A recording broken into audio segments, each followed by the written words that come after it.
เท่าในปลูกบักสะดีเลยลงบักสะดีมือนี้นะปลูกบักสะดีใหญ่บ่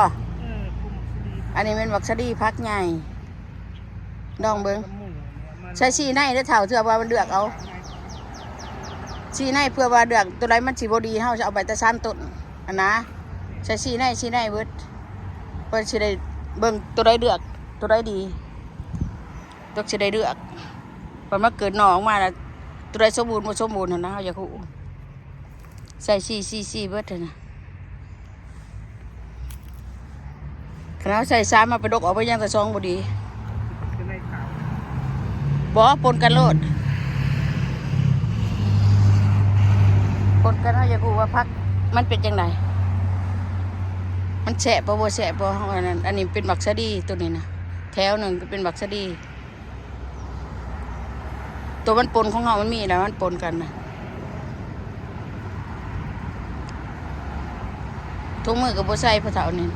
ดินเขาเล็บเบิด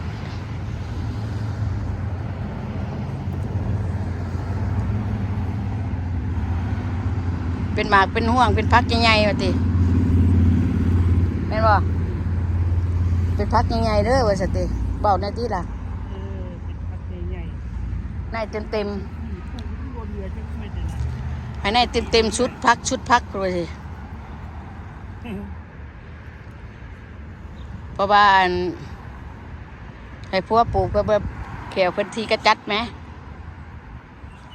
ขนอยปลูกอย่ามันบ่เป็นกับกระปลูกคือกันแต่ว่ากระบ่ฮู้ว่าเป็นบ่เป็นแต่ว่าได้ปลูกอยู่ตั้งแต่กระปลูกเนาะปีนี้ให้เพิ่นเอาชุดอันแก่นมันบ่ก็จิจ่อขอหน่วยว่าติเว้าในติจบในติมนต์กันน่ะเขาจะให้บางใหม่เป็นร้ายเป็นงามกันดิปลูกไว้เช้าได้พ้นบ่ปลูกไว้แดงได้หมากบ่ก็ว่าไปล่ะแกเอาในตัวงามกว่านี้มันจะขึ้นในกระเทยกระเทยดอกกระเท้ามันในบักสะดีใหญ่เด่นบักสะดีเห็นพักใหญ่เอาน้ำเอื่อยเพิ่นมาฮอดใส่เลยไปพระจันทร์หอดใช้ดอก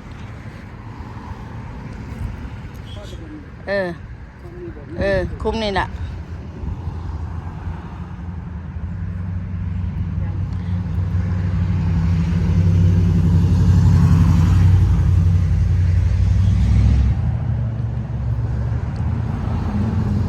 เมื่อคุดแดดจังมาพังเลยพี่น้องกับสิบ่ได้ถ้าได้หดดอกบ่ดินมันชุ่มอยู่เนาะดินมันชุ่มอยู่ได้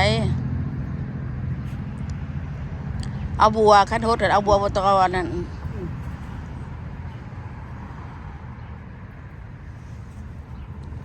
ขน่อยเป็นผู้ไทยก็ให้เพิ่นปลูกเพิ่งรู้หัวหน้านี่คุดโดยเพิ่นเช้าเมื่อยว่าซั่นพอเท่านี่เพิ่นเมื่อย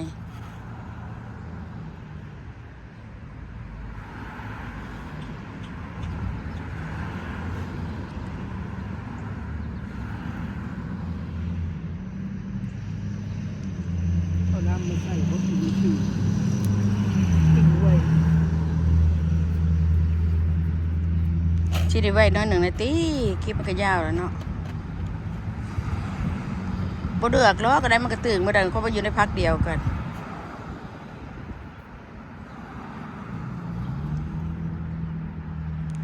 ใส่ซีในเพื่อเดือกบางกลางนั่นน่ะเพื่อเดือกได้พี่น้อง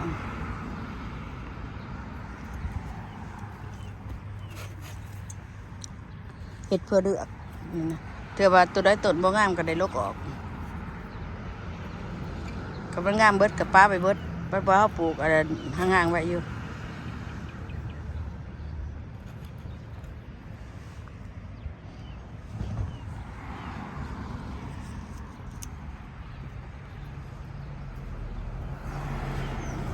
วันนี้เขาจะปลูกของเขาแถวนี้เด้อ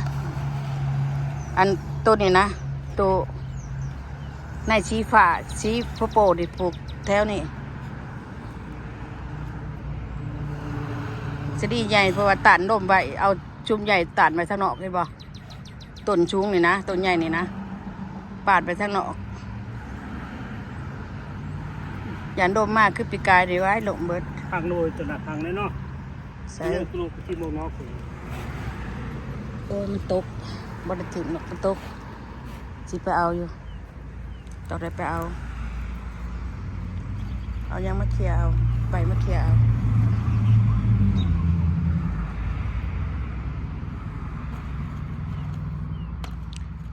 ชิปพอโปกกับชีขาวใส่รับกันนะตู้ปีดามันเป็นน้ำมันในซับสีเลย ใส่เลยตัวนี้เนาะ ยัง เห็นปะ ยัง ไม่ได้ใส่เลยตัวให้เดียวฟัดอีกเลย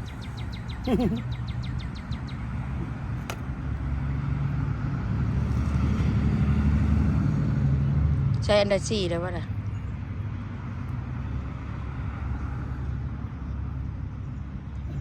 สี่ในปลูกตัวนี้พ่อเราเอาตัวนี้ไปปลูกกัน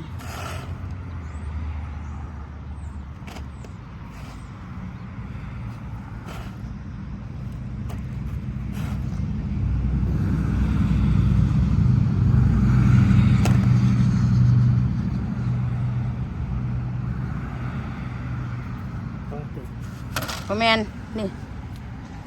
เอาตัวนี้ไปปลูกของเฮานี่ เอกแน่นได้ นี่ของเฮานี่ คงไม่ด่าหรอก มันบริวารของอื่นได้ไม่พักเดียวนะของเฮานี่นะ นี่ว่าปุ๊บ ปลูกแถวนี้ปลูกแถวชุดนี้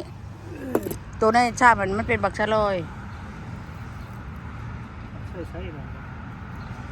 เอาทอกตัวนี้ไปก่อนทิมได้เอาไปขวดกินได้พอถามพ่อละหันนะปลูกแถวหนึ่งก่อนบัดแถวนั้นมันจะบักชะลอยบัดนี้นี่แถวนี้เดียนไปนี่ตัดนมยังวะ มีการต้านลม ตัดนมตัวนี้มันดำแข็งมันลำแข็งได้ตัวนี้นะปลูกมาเพราะว่าปลูกเป็นแถวไผ่แถวมันบ่แดดหอนบ่เอาหมวกใหญ่มาใส่ลงสวนอีกแล้วพี่น้องเอ้ยปีนี้นะจักสิเป็นหมากเป็นห่วงจังไดตาเบิ่งน้ำกันเนาะพี่น้องเนาะหมักชะดีหมักชะลอยก็ได้ทั้งหมักชะดีทั้งหมักชะลอยเลยปีนี้นะ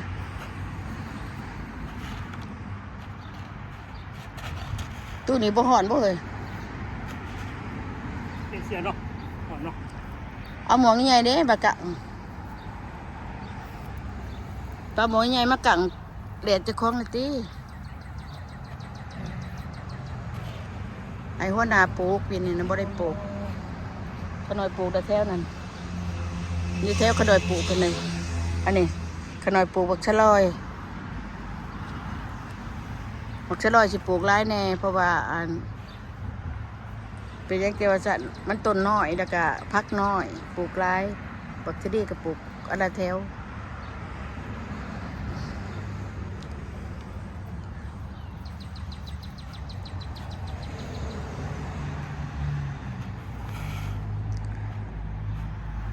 ตัวใดมันก็ตื่นมาได้พอจะเอาว่ะเพราะว่าเขาปลูกในว่าบริเดือกเลยตัวใดเขาก็ใส่โหลดเพราะว่าเขาอยากคู่ว่าตัวใดมันตื่นบ่ตื่นมันออกมาตัวใดมันงามก็เอาตัวนั้นไว้ให้เขานะ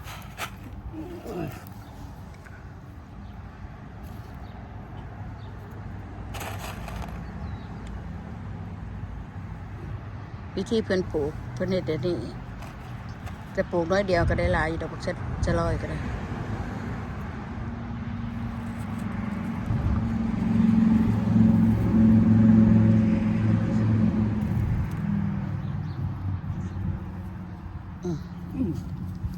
พื้นที่ เจ้าแล้วสิเบิ่งหนาคนปลูกนะ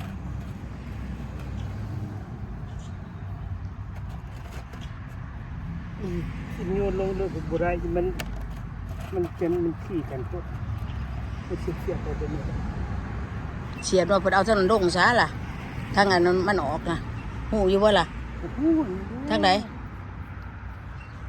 ทางมันจับพักมันเลย เขามันจับพากันไปทางออกนะฮะ อ๋อ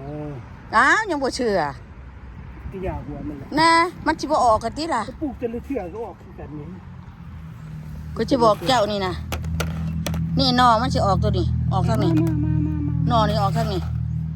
จะเป่าทางนี้มันบ่ออกได้นี่นะ สอง ทีมน้องหนูไม่อยากออกตัวได้ก็ได้แต่เป่าอย่าให้มันห่างเท่านั้นหนึง ลงมา เอาไปเอาทางหนอออกก็ได้เอาสาดพอเคยปลูกกันนั้นบ่ออกเลย มันปีนเองเลย บ่อยออกปีกกับปีนยากอยู่หนอมันก็บ่งาม มันปีนสบายเลย มันบ่งามมันเกี่ยวไปทางขางบ่ดีต้องปลูกแบบคือค่อยพาบอกปลูกโดดค่อยปลูกแต่ปลูกมาหะมันบ่ออกเลยทางมันจับนั่นโน่นนั่นออก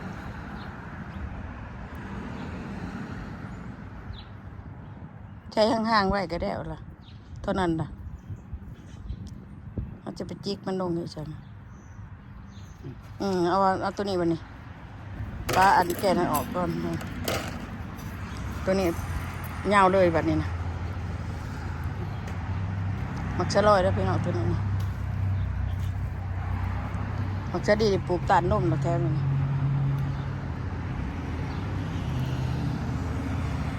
ต้นมันแข็งกว่าต้นมักชะลอยต้นมักชะลอยมันจะเป็นต้นอ่อนๆ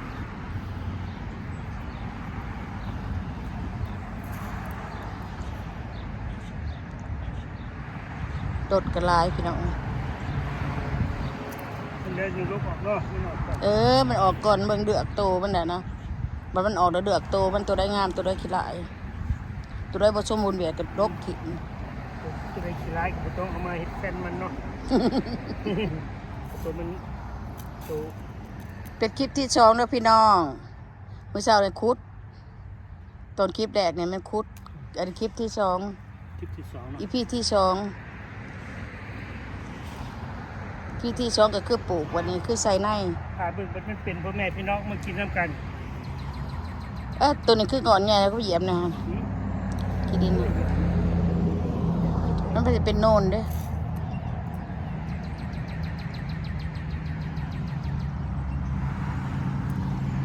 ก็อยากเหมือนเนาะเขาเนาะคืออยากเหมือนเจ้าว่ะเอาโอเคแจน เอาล่ะ เงยขึ้นหมด บอคอยไทยอันแสงแดดนะมันบออัน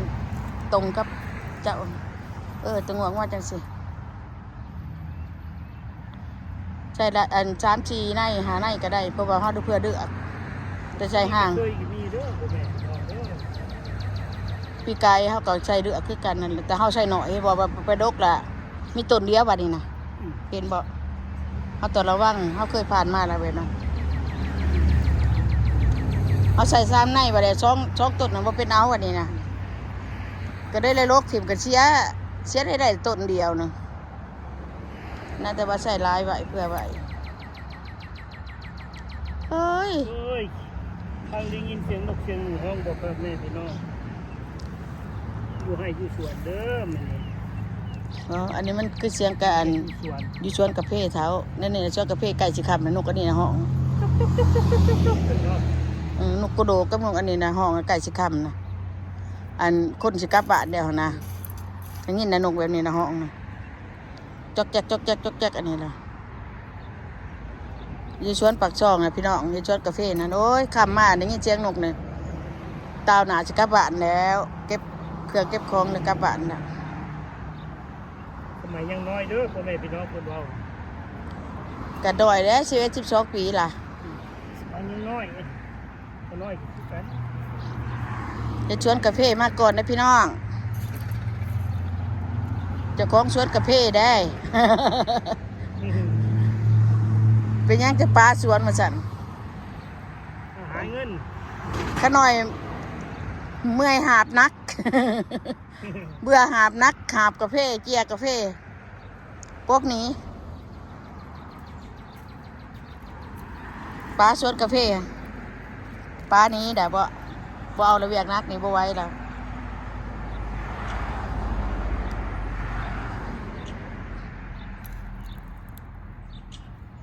บัดอันนี้ก็จะปลูกพวกกับเช้าเขาก็จะไปใส่ปนกันทั้งเขาทั้งบักทั่วทั้งชาดีบักแตงเนาะ มันก็งามอยู่นะ เอาเขาบ่ได้หดน้ำดอกเขาจะกับปลูกแบบ ธรรมชาติ เขาเจ้าเฮ็ดแบบนั้นเขาเจ้าเคยเป็นบักแตงเกิดกับบักแตงน่ะกินปลูกซักให้เขาเจ้าหั่นนะ เหมือนเกิดกินนะนะ ตัวได้สิเกิดบักทั่วแน่บักแตงแน่หมักบวบหมักน้อยใช้น้ำกันปนกันได้มาจากหลายอย่างอยู่ดีจะปนต้าวหนามาทางนี้ด้วยบัดนี้100%ฝนตกกัน เจ็บหัวเข้าแล้วพ่อแม่พี่น้อง นานเว้ยไปเฮ็ดนาละจังไดล่ะ เดี๋ยวบนแบบ เฮ็ดหัวเฮ็ดชวนได้จังไดอันนี้นะบ่ได้ได้อพี่น้อง แต่ว่ามากเก็บได้พ่อแม่พี่น้องทั่วส่วน ขุดดินนี่ก็ยังซองงามๆเลยนะเพิ่นน่ะมันมีอันดาน่ะโนนอยู่น่ะจักกะหาสำเร็จนี่แล้วเป็นบาบานเนาะก็เป็นนี่ล่ะเซางามๆล่ะ เจ็กสิไปเมื่อไรพ่อแม่พี่น้องเลย ว่าแบบนั้นเอาไปป้ากันถอน ไปป้ากับบุญนี่ขึ้นส่วนได้เหมือนเนาะ ก็พาไปป้ากันดอกกระเท้าป้ากันบ่ดีหรอก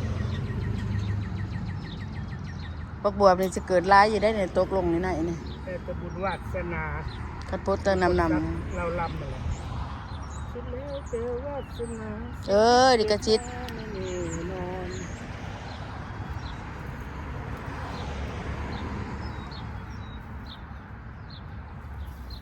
ชีวิตคนเราไม่แน่นอนนะจ้า นี่คือบักชะลอยพี่น้องบักชะดีปลูกไปแล้วอันน่ะแถวพ่อบักชะดีปลูกบักชะลอยดีหลายเพราะว่าความแซ่บนี่มันบักชะลอยมาแห้ง เป็นน้ำมากินน้ำกันเด้อพ่อแม่พี่น้องอยู่ไกลอยู่ไกล โอ้ยเหยียบกระเทียม พี่น้องเอ็กซิเดนนั้นเหยียบต้นกระเพียก็ ตังมากก็ได้กินไอ้บ่มากก็ได้กินคำสา ใส่ลงไปไว้ในคลิปยาวแล้ว เพื่อความสุข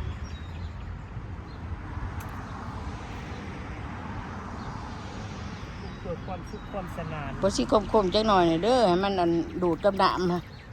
ชุ่มๆมันนะหะอันนั้นนะ ความสนุกสนานเพื่อการบันเทิงชีวิตการเป็นอยู่ก็บ่ว่ากันมาคนแม่พี่น้องเนาะเจ้าชนัดของ บ่ได้เอาไม้มาใส่พองบอกว่าอย่างนี้บ่จัก ในการปลูก มีอยู่ไหมบ่ได้เอามาใส่ บ่ได้อยู่ได้กินบ่ได้ทำได้ขายอย่างพวกนี้ ปักถั่วกำลังออกงอก ยามมาคั่ว เดือนหน้าก็เห็นแต่ผลพอบอกออกมา ที่มันตำให้เบิ่งที่นอกนี่ปิ้งซีนเนาะกับ คมๆจักหน่อยไปได้มันชุ่มแน่แนวหนึงกับขี้ดิน เจ้าน้ำหมู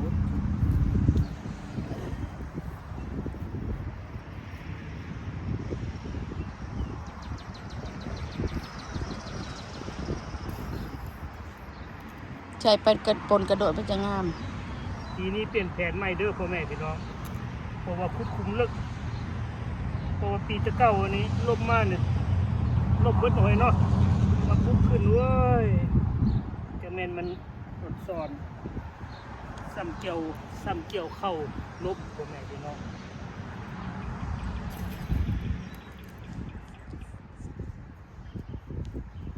บักเสือดอยนี่มันสิแซ่บกว่าบักเสือดีกับบ่จักอันข้าวปลามันเหนียวหวานหอมหวานเหนียวบักเสือดอยได้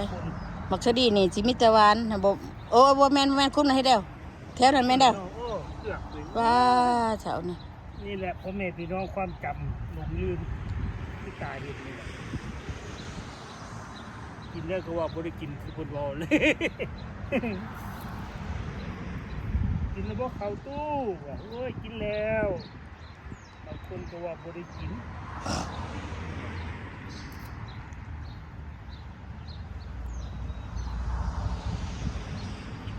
เอามาหลงลืมคือกันนั่นนะว่าโอ้ ฉันสิเอากระเทียมมายายซะนี่บ่จักอันแถวอันมันบางนี่นะมัน มันห่างโพดอยากไรกระเทียมร้ายนะพี่น้อง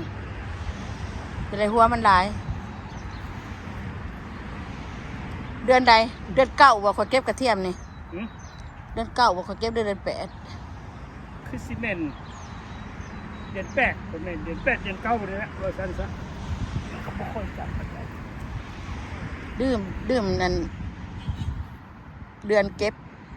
เดือนแปดสิตัดดอกคอยเบิ่งนี่นะ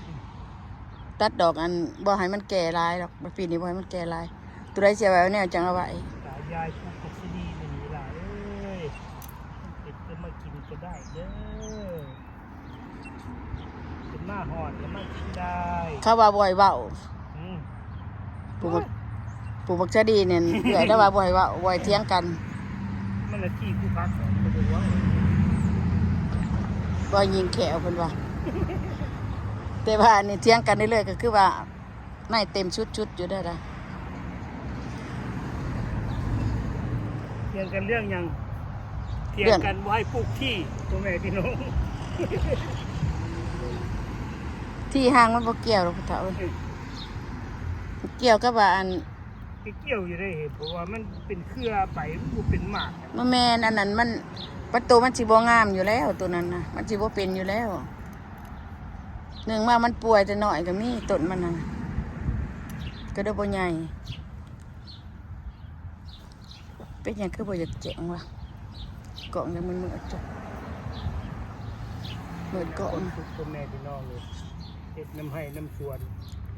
มักได้ซะน้อยนี่ ไปไล่ชาวเอ็ดได้ เราเฮ็ดบ่ทายไม่กันทายแน่นบ่มันได้ส่งคลิปที่เพื่อปลูกแล้วนี่ ช่องซับคลิปพระเจ้านี่ยังได้3แถวหนึง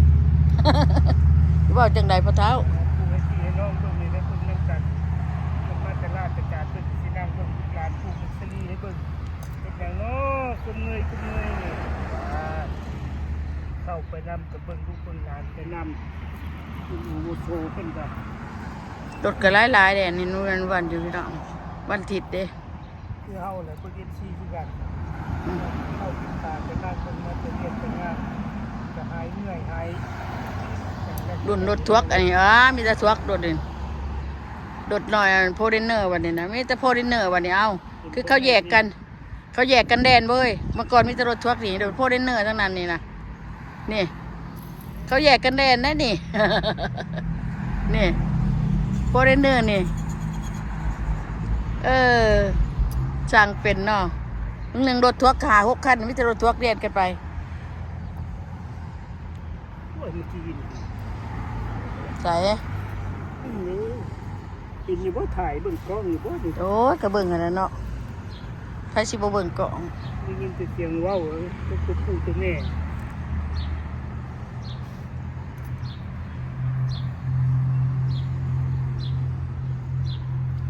วานนี้พาเดี๋ยวตัดหญ้าเด้อพ่อแม่พี่น้อง เบาร้ายในดงคุ้มเจ้าของอะ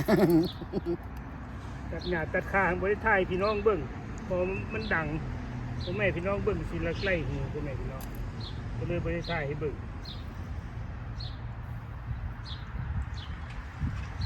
โอเคบรรยาวละตุ